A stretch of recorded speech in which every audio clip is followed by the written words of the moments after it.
I have made what I believe to be an emotional drum and bass track, and in this video I'm going to show you how I made it. I use the same method I teach my students inside my academy who also are getting insane results. Let's listen to a preview of the track. So won't you take my hand and hold it until you can. So won't you take my hand, the only feeling I understand. So we need to get the foundations down first. So what I did first is I picked a BPM. And as you can see here, we've got 174 BPM. That's the kind of BPM I like working around at the moment for drum and bass. It just sounds the best in my opinion. But you can work at others. Normally drum and bass is 170 to 180 BPM. And typically the more aggressive the music gets, the higher the BPM gets. Now as you can see on the screen here, I'm very color coordinated. There's blue here, there's red here, there's yellow here, there's orange, there's green.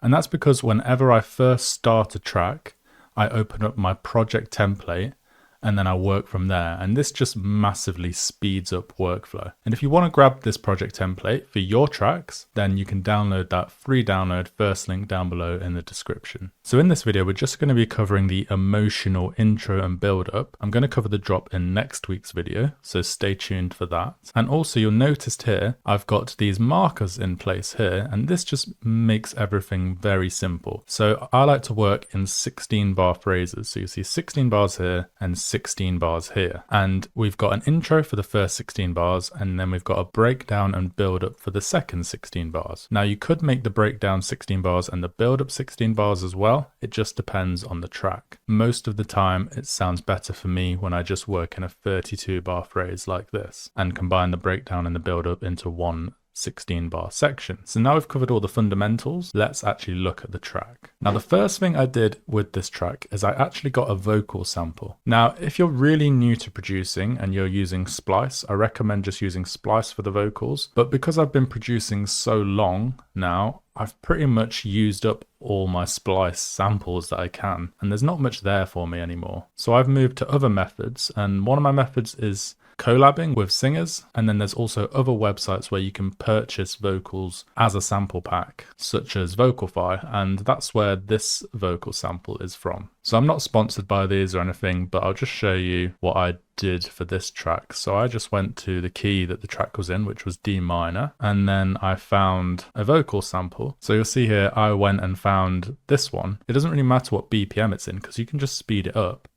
And if the vocal sample is high enough quality, it won't sound too weird because you can pitch adjust it to make it stay in D minor with the BPM increase. And then I think it was this one. So I just downloaded this one originally with a house track at 124 BPM. And then the first thing I did was test the vocal. So I downloaded a test sample and then I put it in here. And then I only bought it once I'd finished the track because you never know, you might end up not finishing the track and then you've just wasted like 25 quid on one vocal. So that's a little trick for you there. And then you can see here, I've pretty much just put the track in here and then chopped it up on the drop and then brought it back in. So you might download the vocal and then it won't be perfect for your track, so you have to do some little bits of chops like this. And the reason these are on different levels here is because there's a delay on them. So if I just put my headphones on, so you can see here, we play it. So won't you take my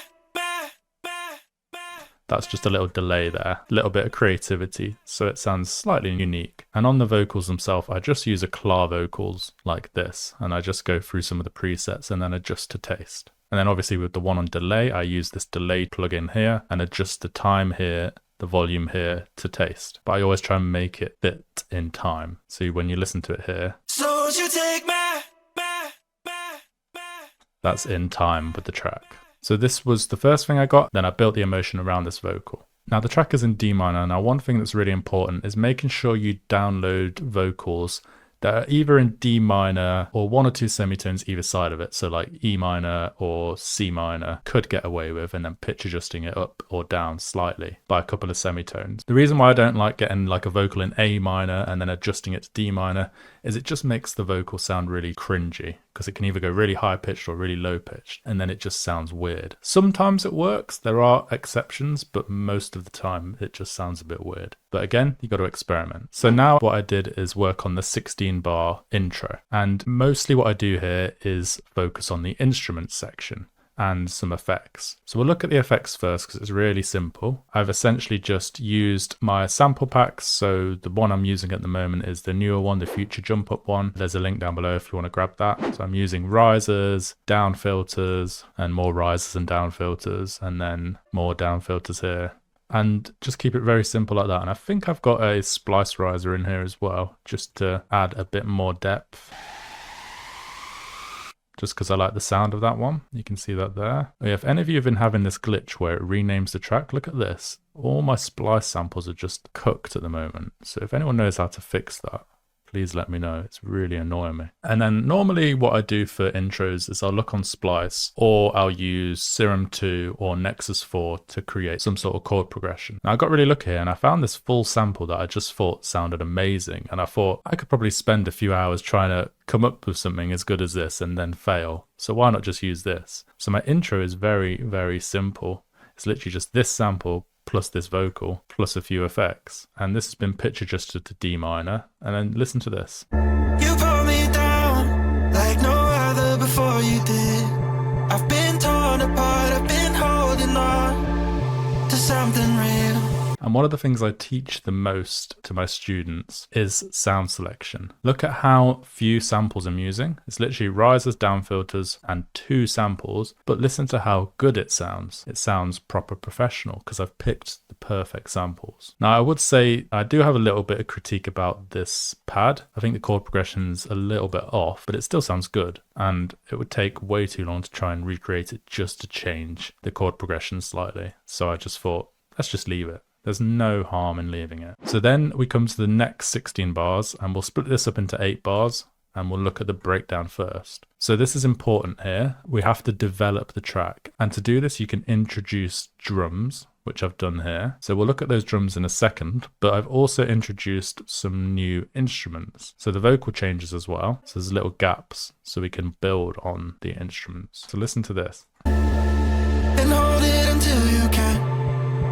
Yeah, there. So the first one we introduced was this. So I pretty much was just on Splice with the Splice bridge connected, just looking through hundreds of samples to find this. And I found some really cool sounding things. So listen to this first one. And hold it until you can.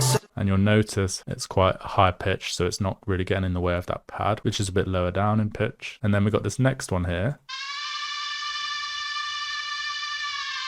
which layers nicely with this one. They kind of combine into one sound if you listen. And hold it until you can. So won't you take my hand? The only feeling And then we finally added an ARP loop, which is from my dance floor DMB pack, which sounds like this, which I just pitch adjusted down to -3 semitones. Now you might be wondering, why am I using my own samples? Why don't I just create a new ARP? And this is all about workflow. So I'm working really fast here. I'm just trying to focus on ideas. If I was to create an ARP from scratch, when I've already got loads to just grab, then I'm wasting time and I'm wasting potential energy up not using the creativity to put all this together to make the track. And I think that's quite overlooked sometimes in music production, where I might spend like half an hour making this awesome art and then I've used up all my creative energy and I can't actually make a track itself. So now let's listen. and hold it until you can. So won't you take my hand? So that's sounding really layered now. There's plenty going on. And now let's look at the drums. So we've added in basically a full drum loop here from the Jump Up pack and the Future Jump Up pack. These are actually in a bundle at the moment. If you're interested in that, you get a little discount if you get both of them. So let me just grab the first bar and we've got Jump Up Kick 1. And this is just playing on the first beat and then halfway across the third beat. And then we've actually got a snare from a random splice loop, I think. Just sounds like that. And then we've layered it with one of the Future Jump Up claps to get this sound. I just thought they sounded really nice together. And then we're just using Future Jump Up hat loop 6 to get that. And then we've just got a Future Jump Up clap 4 down here to add a little bit of groove. So you'll see it's there in the second bar. And that just adds some really cool groove. And then we've just grabbed the first 2 bars and duplicated it 4 times. So if we listen to this all together, just quickly. And hold it until you can. So won't you take my hand? So you can see the track is very nicely developing. And then just at the end of the section here, we've just got this little transition effect, which matches with this effects down here, which I showed you earlier. And that just nicely transitions to the build-up. If we play it all together.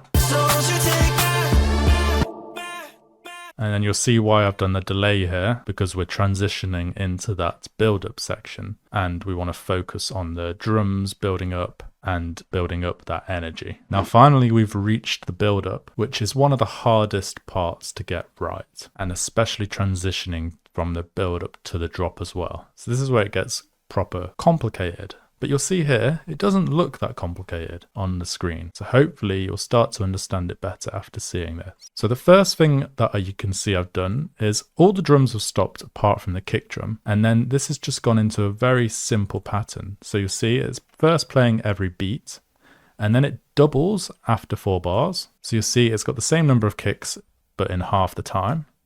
And then it's exactly the same again. It doubles in half the time. So you've got 4 bars with 16 kicks in, 2 bars with 16 kicks in, and then 1 bar with 16 kicks in. And then you'll notice 1 bar before the drop is where the pre-drop is. So this is the pre-drop section, and we cut all the drums and just have a nice vocal sample there. And you see actually everything is cut apart from the vocal. So won't you take my hand? And we do add in a bass here, but we'll go into that next week. So on top of that, we've used some loops from Splice for the build-up. Now, this is something I've recently started doing because there are some really cool drum build-up loops you can get on Splice. And again, it's just another time saver thing, and I think they sound really good. So why do I need to bother making them? So listen to this when they're all together.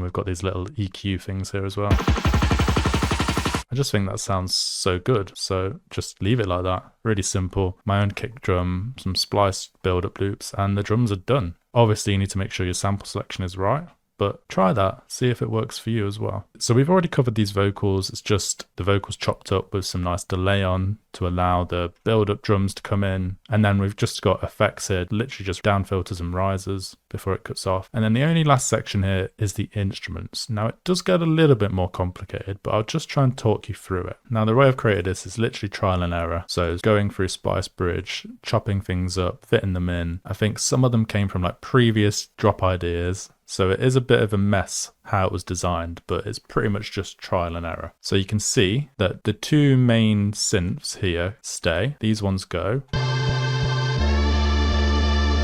And then the ARP and this loop here get replaced with other things. So the first one is this.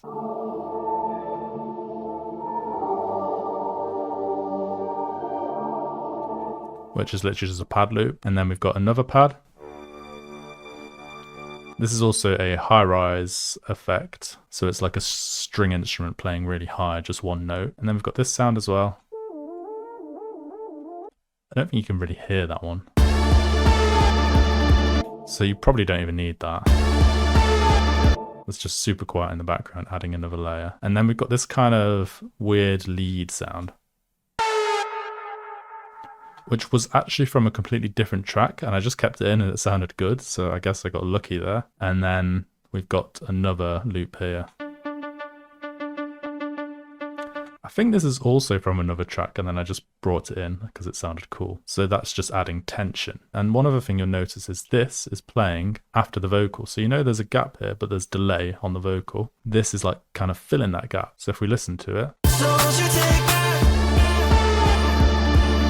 because there's no vocal there, it's filling it in. If there was a vocal there, I definitely wouldn't have that there. And I think that's everything covered. So let's listen to all the way up to the drop, and then next week we'll cover the drop. And if you're not already subscribed, hit that subscribe button, put the bell on so you do not miss out. And if you're watching this in the future, then the video might already be out. You pulled me down like no other before you did.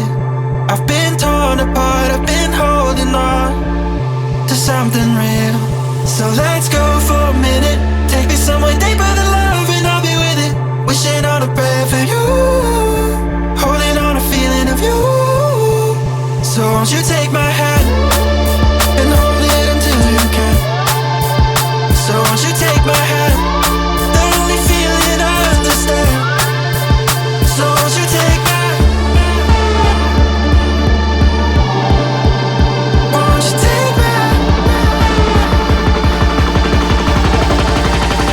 Won't you take my hand? Now the last thing you might be wondering is about mixdown. So you can see on here, there isn't much that goes into mixdown for when I do it. I've managed to develop this system now where I mix super loud. I don't even have to master. It's all mastered for me because of the way I mix. And if you're interested in this, I have actually got another video on it, and I'll leave this here for you to watch so you can get your head around it a little bit better rather than me just explaining it to you.